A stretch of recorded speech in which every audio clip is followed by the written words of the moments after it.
الحمد لله الحمد لله وكفى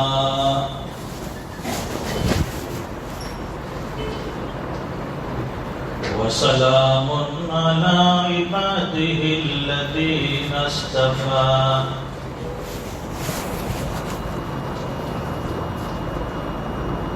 خصوصا على أفضلهم وخاتم النبيين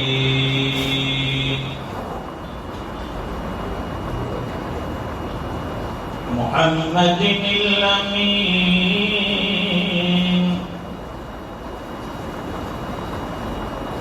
وعلى آله وصحبه أجمعين.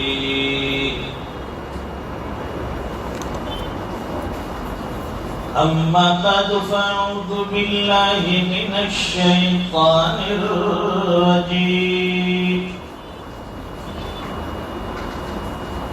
بسم الله الرحمن الرحيم.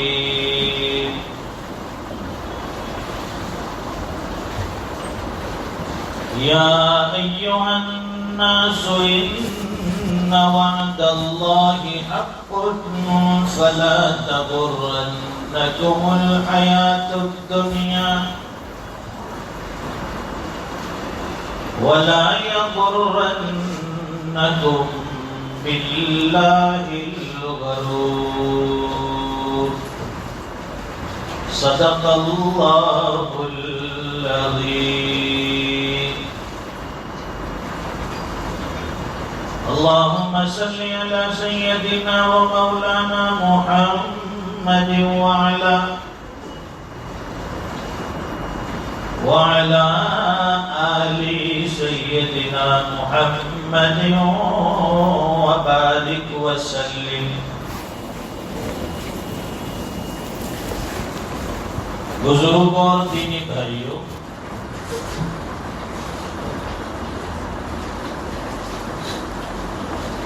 اللہ تعالیٰ نے حضرت انسان کے لیے اس کائنات کو بنایا ہے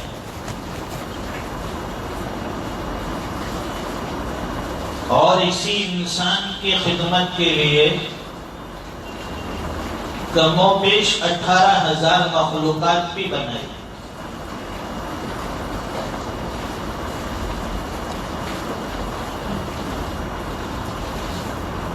دنیا کے بنانے کا مقصد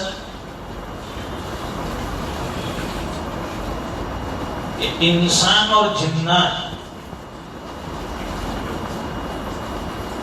ان دونوں کو مکلف بنایا اللہ کی اطاعت اور اللہ کی عبادت کے لیے. اللہ تعالیٰ نے ان دونوں مخلوقات کو ذمہ داری سونپی. دنیا میں دوسری مخلوقات ہے، ان کی زندگی کا مقصد دنیا میں آئے، انسان کو فائدہ پہنچایا، زندگی گزار دی، معاملہ ختم. لیکن انسان اور جنات یہ دو مخلوقات ایسی ہیں کہ ان کی زندگی صرف دنیا میں ختم نہیں ہوتی بلکہ حقیقی زندگی مرنے کے بعد والی زندگی. یہ تو عارضی زندگی دنیا کی 60 70 80 90 100. اب 100 بھول جاؤ، کیونکہ یہ چائنیز نے مسالہ ڈوسے، نہ یہ ڈھوکلے، نہ یہ پھاپڑے، نہ یہ جلیبی، اب یہ 100 تک پہنچانے والی غذا نہیں. پہلے سادہ کھانا، سادی غذا، وہ کوٹ کر ہاتھ سے توڑ کر کھا پی لیتے تھے. دوپہر میں کچھ نہیں ملا، ایک روٹی اور ہاتھ سے توڑ کر وہ پیاز کھا لیا، کچھ لسی دہی پی لیا، ہو گیا دوپہر کا کھانا. اللہ کے نبی کے دسترخوان پر کبھی 2 سالن ایک ساتھ جمع نہیں ہوئے تھے، اور ہمارے دسترخوان پر اگر ایک ترکاری ہو تو گھر میں چلم چلی شروع ہو جاتی ہے. آج صرف دال بنائی، آج صرف مونگ بنائے، میں نہیں کھاؤں گا. تو ہماری غذا تبدیل ہو گئی. وہ چائنیز کھا کر کے اس کی شکل کیسے دکھتی ہے، پھر اس کا نتیجہ بھی معلوم ہے کہ ویسا ہی ہوگا. تو یہ عارضی زندگی اللہ نے عطا فرمائی، لیکن بہت قیمتی زندگی ہے. دنیا کی زندگی پر آخرت کی زندگی کا دار و مدار. دنیا دار الجزا نہیں ہے، دار العمل ہے. جیسے آدمی کھیت میں جو چیز بوتا ہے وہی چیز اگتی ہے. وہ گیہوں بوئے گا تو گیہوں نکلیں گے، کانٹے دار کوئی درخت بوئے گا تو وہ کانٹے دار جھاڑیاں بنیں گے. تو دنیا میں ہم یہ چاہے کہ من چاہے زندگی گزارے اور آخرت میں جنت کی نعمتیں ملے، یہ نہیں ہوگا. پھر یہاں رب چاہی زندگی گزارنی پڑے گی. اللہ اور اس کے رسول کو راضی کرنے والے اعمال کرنے پڑیں گے. لیکن بڑے افسوس کے ساتھ کہنا پڑتا ہے موجودہ دور انٹرنیٹ کا زمانہ، اس میں بھی 5G انلمیٹڈ. پہلے تو چلو بھائی رات کو 11 بجے 12 بجے کوٹا ختم ہوتا تھا، 1 GB 2 GB ختم. اب سو جاؤ، ہمارے 2 GB کا کوٹا ختم ہو گیا. لیکن اب تو 2 GB ختم ہو جاتی ہے، ڈرنے کی بات نہیں. اسمارٹ فون ہے، اینڈرائڈ فون ہے. یہ جنتا مارکیٹ پوری فون سے بھری ہے نیچے. 5G فون انلمیٹڈ، بے حساب چلاؤ. یہ انلمیٹڈ کا مطلب ہے کہ آج کے دور کا انسان انلمیٹڈ گناہ کرتا جا رہا ہے. پہلے 2 GB پہ رک جاتا تھا، لیکن 5G کے زمانے میں انلمیٹڈ گناہ ہو رہے. اسے کوئی احساس نہیں ہے، کوئی پرواہ نہیں ہے. رات کو 12 بجے ہے، 1 بجا ہے، 2 بجے ہے، 3 بجے ہے، بس وہ اپنے موبائل میں مست ہے. نہ جانے کیسی کیسی فحش چیزیں، بے حیائی والی چیزیں دیکھتا ہے. موبائل میں اچھی چیز لوگ کم دیکھتے ہیں، وہی گناہ کے کام زیادہ ہوتے ہیں. کیا دیکھتا ہے تو بھائی میں تو فیس بک پر سب ریلز دیکھتا ہوں، انسٹاگرام پر سب چیزیں دیکھتا ہوں، نئی نئی ریلز اپلوڈ ہوتی ہے اسے دیکھتا ہوں. ذرا اپنے ایمان کا بھی جائزہ لے. اللہ کے یہاں وہ دکھانا ہے، فجر کی نماز کے لیے بھی اٹھنا ہے. رات کو 2-3 بجے سوئے گا وہ بندہ، فجر میں 5:30 بجے والی جماعت میں کیسے حاضر ہو سکتا ہے؟ ہو ہی نہیں سکتا ہے. دنیا جتنی ظاہری ترقی کرتی جائے گی وہ اتنی زیادہ قیامت سے قریب ہو جائے گی. اٹھنے والا ہر قدم انسان کو موت کی طرف لے جاتا ہے، اٹھنے والا ہر قدم اسے قیامت کے قریب کرتا ہے. میری زندگی کا مقصد تیرے دی کی سرفرازی، میں اسی لیے مسلمان، میں اسی لیے نمازی. فرماتے ہیں کہ میری زندگی کا مقصد اللہ کے دین کی سربلندی ہے، اللہ کے دین کی سرفرازی ہے. مسلمان اسی لیے ہوں کہ اللہ کے دین کی محنت کروں. مسلمان اس لیے کہلاتا ہوں کہ فجر کی نماز میں صف اولی میں کھڑا ہو جاؤں. مسلمان اس لیے کہلاتا ہوں کہ مجھے دیکھ کر لوگ ایمان سمجھے، مجھے دیکھ کر لوگ اسلام سمجھے. نمازی اس لیے کہلاتا ہوں کہ میری نماز مجھے اللہ کے سامنے کھڑا کرنے والی بنا دے. اللہ کے سامنے کھڑا ہو جاؤں، میرا اللہ مجھ سے راضی ہو جائے اور اللہ کے سامنے یہ سجدے کام آ جائے. صرف نام کے مسلمان ہمیں نہیں بننا ہے، کام کا مسلمان بننا ہے۔ یہ ظاہری نماز کام نہیں آئے گی، ساتھ میں نماز کی روح بھی ہونی چاہیے، وہ اخلاص ہونا چاہیے، وہ تواضع ہونی چاہیے، وہ عاجزین کی ساری ہونی چاہیے۔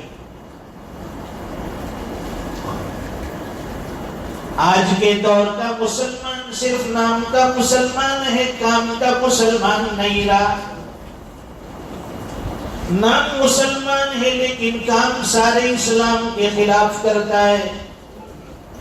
تجارت میں دیکھو تو دھوکے بازی کرتا ہے، تجارت میں بے ایمانی کرتا ہے، لوگوں کو دھوکہ بھی دیتا ہے، پیٹھ پیچھے برائی بھی کرتا ہے، غیبت میں بھی وہ کسی سے کم نہیں، برائی کرتا ہے۔ ایک دکان والا دوسرے دکان والے کی برائی، ہاں آپ ایک دکان پہ چلے گئے، یہ چیز کتنے کی ہے، یہ موبائل کتنے کا ہے، ہمارے یہاں 11,000 کا ہے، وہ دکان والا تو 10,000 میں کہہ رہا ہے، تو ذرا سمجھ چائنا کا مال ہوگا تو اس کی برائی، ڈپلیکیٹ ہوگا، سیکنڈری میں ہوگا۔ ارے بھائی یہ کہنا چاہیے کہ بھائی آپ کو اگر مناسب سمجھے تو 10,000 میں وہاں سے لے لو، اس میں دکان والے کی برائی کرنے سے کیا مطلب؟ حلال طریقے سے کما رہا ہے لیکن ساتھ میں لوگوں کی برائی غیبت کر رہا ہے، یہ بہت بڑا کبیرہ گناہ ہے۔ ہر دکان والے کا یہ حال ہے۔ صحابہ کرام کے زمانے میں بھی دکانیں تھی، چلتی تھی۔ ایک دکان پر ایک صاحب سودا لینے کے لیے پہنچے، بھئی مجھے فلاں چیزیں خریدنی ہے، لسٹ دے دیا۔ انہوں نے سارا لسٹ پڑھ لیا کہ یہ چاہیے، یہ چاہیے، یہ چاہیے۔ پھر اخیر میں دکاندار نے آنے والے اس کسٹمر سے، گاہک سے کہا کہ یہ ساری چیزیں آپ کو سامنے والے کی دکان سے مل جائے گی۔ تو گاہک کہنے لگا کہ اچھا یہ آپ کے پاس چیزیں نہیں ہیں؟ کہا کہ ہاں میرے پاس بھی ہے۔ تو پھر مجھے تو آپ سے لینی ہے۔ کہا کہ نہیں مجھے نہیں بیچنی ہے، آپ وہاں سے لے لیجیے۔ اس نے کہا کہ ٹھیک ہے میں لے لوں گا، لیکن آپ مجھے بتائیں کہ آپ اپنی دکان سے یہ مال مجھے دینا نہیں چاہتی اور سامنے والے کی دکان پر بھیج رہے ہیں، اس کا مقصد کیا ہے؟ یہ چھوٹا سا واقعہ بتانے کا مقصد یہ ہے کہ اس زمانے میں لوگوں میں اخلاص کتنا تھا، ایثار، دوسروں پر اپنے آپ کو، یعنی اپنی ضرورتیں سائڈ پہ، دوسروں کی ضرورتوں کا خیال۔ تو کہا کہ ہاں یہ چیزیں میری دکان پر ملے گی، لیکن سامنے والے کی دکان پر اس لیے بھیج رہا ہوں کہ الحمدللہ صبح سے اب تک جتنی کمائی میری ہونی چاہیے، میرے اہل و عیال کے لیے جتنی ضرورتیں ہیں اتنا میں کما چکا ہوں، اور سامنے والے کی دکان پر میں دیکھ رہا ہوں کہ صبح سے اب تک اس کی دکان پر ایک بھی گاہک نہیں آیا۔ وہ انتظار میں ہے کہ میری دکان پر کوئی کسٹمر آئے، کوئی گاہک آئے، میری بکری ہو جائے، میرے بیوی بچوں کے لیے گزران کا کوئی ذریعہ بن جائے، اس لیے میں وہاں بھیج رہا ہوں۔ ہے یہ اخلاص کسی کے اندر کہ اپنی دکان پر آیا ہوا گاہک ہم دوسرے کی دکان پر بھیجیں گے، بلکہ دوسروں کی دکان سے بھی کھینچ کر لاتے، اشارہ کرتے کم میں ہے۔ اللہ ہدایت عطا فرمائے، وہ ایمانی جذبہ عطا فرمائے، وہ اہل ایمان کا اخلاص اور درد اللہ تعالی ہمیں نصیب فرمائے۔ مہاجرین اور انصار کے درمیان جو اللہ کے رسول نے بھائی چارہ کروایا تھا، دو سگے بھائیوں میں بھی وہ محبت نہیں تھی جو مہاجر اور انصار کے درمیان تھی۔ وہ مہاجر ساری چیزیں مکہ میں چھوڑ کر مدینہ آئے تھے، گھر بار، زمین جائیداد، سب چیزیں وہاں، یہاں تنے تنہا خالی لباس پہنا ہوا، جسم پر کپڑا، وہ لے کر مدینہ منورہ آئے۔ اب زیرو سے شروع کرنا ہے، لائف زیرو سے شروع کرنی ہے۔ لیکن مہاجرین جو صحابہ تھے، انصار صحابہ تھے، ان کی قربانیاں دیکھ لیں کہ جن صحابی کے پاس 2 دکانیں تھی، اپنے مہاجر بھائی کو اس میں سے ایک دکان دے دی. میری یہ تو 2 دکانیں ہیں، اور اس میں بھی یہ نہیں کہ یہ اچھی والی جو زیادہ مارکیٹنگ والی ہے وہ میں رکھتا ہوں اور کم سیل والی ہے وہ تو رکھ لے. ایسا نہیں، جو اچھی چلتی تھی دکان وہ اپنے بھائی کو دی، مہاجر بھائی کو. یہ دکان تو چلا لے، وہ دکان میں چلاؤ. 2 کھیت تھے، ایک کھیت ان کے حوالے کیا، اس میں تو کاشتکاری کر، یہ کھیت میں کاشتکاری کروں گا. یہ مالی قربانی تو سب دے سکتے ہیں، دکان کے اندر، بزنس کے اندر، لیکن کوئی اپنی بیوی کے اندر کوئی قربانی دے گا؟ کوئی نہیں دیتا. یہ مثال قربانی صحابہ کرام کی. وہ انصاری صحابی کہنے لگے کہ تمہارے پاس بیوی بھی نہیں ہے اور تمہیں بیوی کی ضرورت ہے. میری 2 بیوی یا 3 بیویاں ہیں، اس میں سے جو بیوی تمہیں پسند آئے میں اسے اپنے نکاح سے الگ کر دیتا ہوں طلاق دے کر، تم اس کے ساتھ نکاح کر لو. کتنی بڑی قربانی دی. یہ دین ایسے ہم تک نہیں پہنچا ہے، اس کے لیے بہت قربانیاں داؤ پر لگی ہے، بہت سے لوگوں نے محنتیں کی ہے، مجاہدے کیے ہیں. اس لیے فرمایا کہ مقصد زندگی اللہ تعالیٰ کی بندگی اور مقصد حیات اللہ تعالیٰ کی یاد. سب چیزیں سائڈ پر رکھ دو. زندگی کا مقصد کیا ہے؟ اللہ کی بندگی. قرآن کریم میں اللہ فرماتے ہیں وَمَا خَلَقْتُ الْجِنَّ وَالْإِنسَ إِلَّا لِيَعْبُدُونَ. ہم نے انسانوں اور جناتوں کو محض اپنی عبادت کے لیے پیدا کیا، اپنی اطاعت کے لیے پیدا کیا. یہ زندگی کا مقصد ہے، لیکن وہ مقصد ہم بھول گئے ہیں اور دنیا جمع کرنے میں، دنیا لوٹنے کے پیچھے لگے ہوئے. یہ عارضی چیز ہے، منع نہیں ہے. دنیا کمانا کوئی منع نہیں ہے، بری چیز نہیں ہے، لیکن دنیا کو اتنا حاصل کرو جتنی ہمیں یہاں ضرورت ہے. دنیا کے لیے اتنا جیو، اتنا جمع کرو جتنا ہمیں یہاں رہنا ہے، اور آخرت کے لیے اتنی محنت کرو جتنا ہمیں وہاں رہنا ہے. تو دنیا کے یہاں کے رہنے کے لیے، یہاں کے جینے کے لیے پوری محنت داؤ پر لگی. یہ لمیٹڈ زندگی ہے 60-70 سال کی، اس کے لیے سب محنت ہے. اور آخرت جہاں ہمیں ہمیشہ کے لیے رہنا ہے، اس کے لیے کوئی محنت نہیں ہے. فرماتے ہیں کہ دنیا یہ قسمت سے ملتی ہے اور آخرت محنت سے ملتی ہے.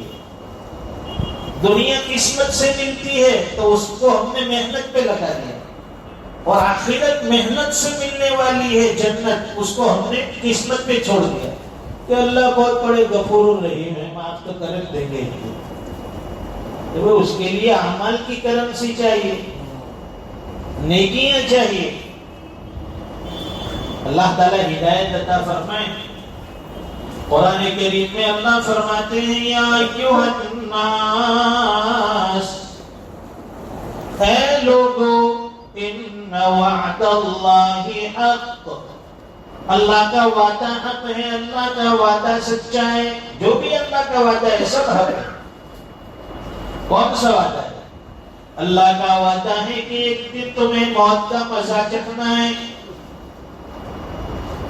ایک دن تمہیں مرنا ہے، اور مرنے کے بعد ہمارے سامنے حاضر ہونا ہے.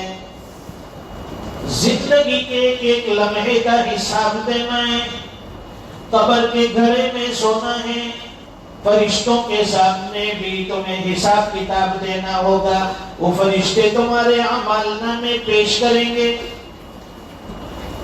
قبر سے تمہیں نکالا جائے گا، میدان محشر کی طرف لے جائیں گے. وہاں پھر اللہ کے سامنے حساب دہی ہوگی. ہار جیت کا دن، یوم التغابن، ہار جیت کا دن، کھرے اور کھوٹے کا دن. دنیا میں تو کیسے بھی نکل جاتے چھٹک پاری کر کے، وہاں کوئی نہیں بچے گا، وہاں کوئی نہیں نکلے گا. جس پر اللہ فضل فرما دے وہ وہاں بچ سکتا ہے. یا ایھا الناس ان وعد اللہ حق فلا تغرنکم الحیاۃ الدنیا.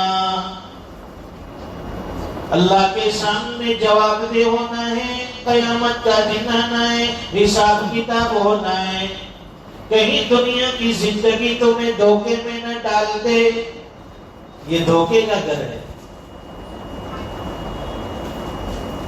فَلَا تَغُرَّنَّكُمُ الْحَيَاةُ الدُّنْيَا وَلَا يَغُرَّنَّكُمْ بِاللَّهِ الْغَرُورُ. یہ دنیا تمہیں دھوکے میں نہ ڈال دے، اور وہ دھوکے باز یعنی شیطان کہیں تمہیں اللہ سے دھوکے میں نہ ڈال دے. ہاں، گناہ کون کرے گا؟ اور سارا بوجھ جو ہے وہ شیطان پر ڈالے گا. میں تو گناہ کرنا نہیں چاہتا تھا، شیطان نے کروا دیا. کارے بد خود کرے اور لعنت کرے شیطان پر. تو اس لیے فرماتے ہیں کہ دنیا کی زندگی تول تول کر خرچ کی جائے. ہر قدم اٹھنے والا گناہ کی دعوت سامنے سے مل رہی ہے، اس لیے پھونک پھونک کر ہمیں اپنا قدم اٹھانا ہے. حرام میں لذت ہے اور حلال میں محنت ہے، تو محنت کی طرف جائیں گے. جو چیز حلال ہے ہمارے لیے، وہ حرام چیز آسانی سے ملتی ہے، اس میں لذت بھی ہے، لیکن وہ انسان کے لیے دھوکہ ہے. دنیا میں بھی اس کے لیے نقصان ہے اور آخرت کے لیے بھی اس کے لیے بہت بڑا نقصان ہے. تھوڑے سے نفع کے لیے، تھوڑے سے فائدے کے لیے کہیں حرام چیزوں میں مبتلا نہ ہو جانا. اللہ کے یہاں حرام چیزوں کے اوپر بڑی پکڑ ہونے والی ہے، اور حلال کے اندر کمائی کم ہوگی، محنت زیادہ ہوگی، لیکن اللہ تعالیٰ اس میں برکتیں بھی ڈالیں گے اور آخرت کے اعتبار سے اس میں اجر بھی ملے گا. آج کی اس مختصر سی مجلس میں سبق صرف یہی ہے کہ زندگی مختصر ہے، پتا نہیں کہ کب یہ دیا بجھ جائے گا، کس وقت بجھ جائے گا، کب آ کر ختم ہو جائے گا. دنیا کا نظام جو چلتا ہے وہ چلتا رہے گا. ہمارے آنے سے بھی دنیا کے نظام میں کوئی تبدیلی نہیں آئی، اور ہم چلے جائیں گے تب بھی اس نظام میں کوئی فرق نہیں آئے گا. دنیا تو جو چلتی ہے چلتی رہے گی، لیکن ہم نے دنیا میں آ کر کیا کیا اور کیا کمایا وہ ہماری موت سے پتہ چلتا ہے کہ بھئی ہم دنیا سے کیا لے کر جا رہے ہیں اور کیا چھوڑ کر جا رہے ہیں. موجودہ دور فتنے کا دور ہے. ہمیشہ اپنے آپ کو اہل اللہ سے وابستہ کرے، علماء سے وابستہ کرے، مشائخ سے اپنے آپ کو جوڑے، اللہ والوں کی مجلس میں جوڑے، علماء سے اپنا رابطہ رکھے. اور اگر کوئی کہیں نہ ملے تو مسجد کے امام صاحب تو ہوتے ہیں، ان سے اپنا تعلق رکھے، ان سے مشورہ کرے. اچھے کام کے لیے، ہر چیز کے لیے مشورہ کرے کہ امام صاحب اب یہ کام کرنا ہے، آپ مشورہ دیجیے.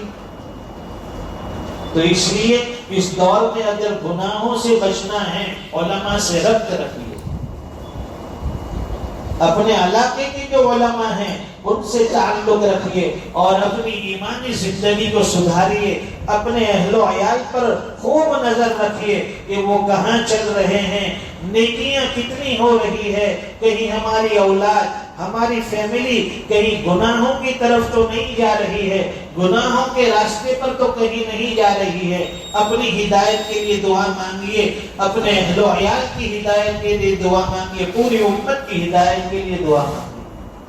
ہمارے حافظ عمار صاحب کا حکم تھا، 2 مہینے سے وہ کہہ رہے تھے کہ بھئی جمعہ میں اونچی مسجد میں کچھ بیان ہو جائے.